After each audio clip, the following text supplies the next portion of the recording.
Hi friend, myself. I am KAVERI, Department of Business Administration, ANNAMALAI University. Today நம்ம பார்க்க போற topic என்னன்னா interpersonal skills, development and maintenance. தனிப்பட்ட திறன்கள், மேம்பாடு மற்றும் பராமரிப்பு. Meaning, ability to communicate or interact well with other people. Interpersonal skillனா மற்றவங்கிட்ட நம்ம எப்படி பழகுறோம் பேசுகிறோன்றதான் இன்டர்பர்சனல் ஸ்கில். அந்த இன்டர்பர்சனல் ஸ்கில்லை நான் ஒரு டிரான்சாக்ஷன் சொல்கிறேன். டிரான்சாக்ஷனா மீ அண்ட் அதர்ஸ், எனக்கும் என்னை சுற்றி உள்ளவங்களுக்கும் இடையே உள்ள ஒரு ரிலேஷன்ஷிப். ஃபார் எக்ஸாம்பிள், என் ஃப்ரெண்ட்ஸ், ஃபேமிலி, என் சரௌண்டிங்கில் இருக்கவங்க கூடலாம் நான் அன்பாக பேசினா என்கிட்ட அன்பாக பேசுவாங்க, நான் கோவமாக பேசினா என்கிட்ட கோவமாக பேசுவாங்க. ஸோ நான் அவங்கள அடித்தா திருப்பி என்னை அடிப்பாங்க. நான் என்ன கொடுக்குறேனோ அதுதான் எனக்கு திருப்பி வரும். அதுதான் இன்டர்பர்சனல் ஸ்கில்னு சொல்கிறேன்.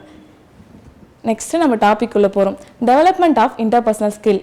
எம்பத்தி, அனுதாபம், showing an ability to understand and sharing the feelings of others. எம்பத்தினா நம்ம மற்றவங்களோட ஃபீலிங்ஸை அவங்க சைட்லேருந்து புரிஞ்சுக்கிறது தான் எம்பத்தி. அவங்களோட ஃபீலிங்ஸை அண்டர்ஸ்டாண்ட் பண்ணிக்கணும்.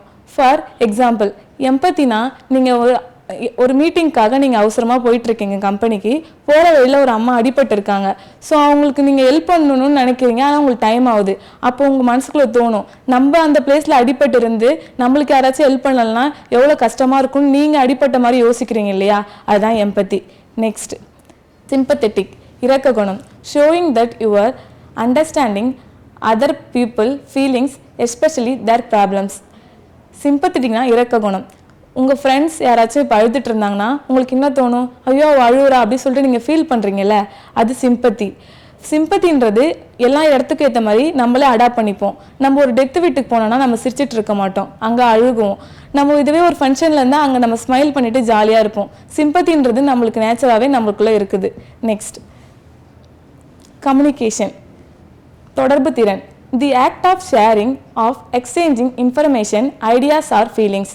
கம்யூனிகேஷனாக பேசுறது, உங்களோட ஐடியாஸ், ஃபீலிங், இன்ஃபர்மேஷன்ஸ் எல்லாம் ஷேர் பண்ணுறது தான் கம்யூனிகேஷன். கம்யூனிகேஷன் வந்து ஹியூமன் பீயிங்க்கு ஒரு basic need. Next, emotional intelligence. Emotional intelligence is the ability to manage both your own emotion, understand the emotion of people arounding you. Emotional இன்டெலிஜென்ஸ்னால் என்ன? First எமோஷனல்னால் அழுகிறது, சிரிக்கிறது, கோவப்படுறது, நம்மளை சுற்றி நடக்கிற விஷயங்கள் தான் எமோஷன். அந்த எமோஷனலை எப்படி இன்டெலிஜென்ஸாக மேனேஜ் பண்ணுறாங்கன்னு தான் எமோஷனல் இன்டெலிஜென்ஸ். அப்போது எமோஷனல் இன்டெலிஜென்ஸ்னால் அவங்களுடைய ஓன் எமோஷனலை அவங்களால மேனேஜ் பண்ண முடியும். அவங்க சுற்றி உள்ளவங்க யாராவது எமோஷனலாக ஃபீல் பண்ணாங்கன்னா அதையும் அவங்க அண்டர்ஸ்டாண்ட் பண்ணிக்க முடியும். எமோஷனல் இன்டெலிஜென்ட் இருக்க பர்சன் கிட்ட ஒரு 4 குவாலிட்டி இருக்குது. Self awareness, self regulation, motivation, empathy. இதுக்கு ஒரு எக்ஸாம்பிள், நீங்கள் ஒரு கம்பெனியில் ஒர்க் பண்ணுறீங்க, உங்கள் மேனேஜர் வந்து உங்களுக்கு ஒரு இம்பார்ட்டண்டான ஒர்க் கொடுத்துருக்காரு.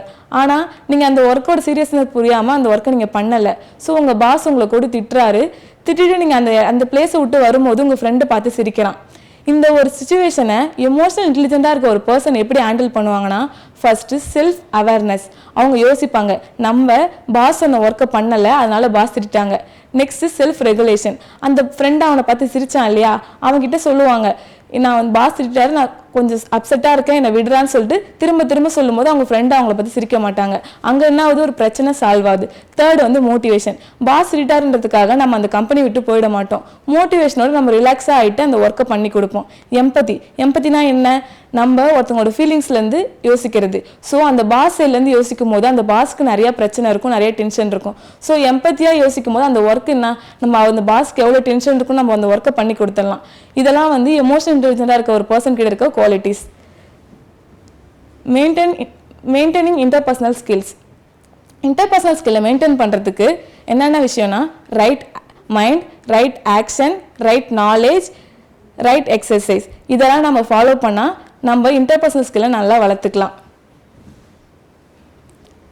Maintain good relation with fellow human being. Interpersonal ஸ்கில்லை பற்றி நம்ம புதுசாக கற்றுக்கிறது இல்லை.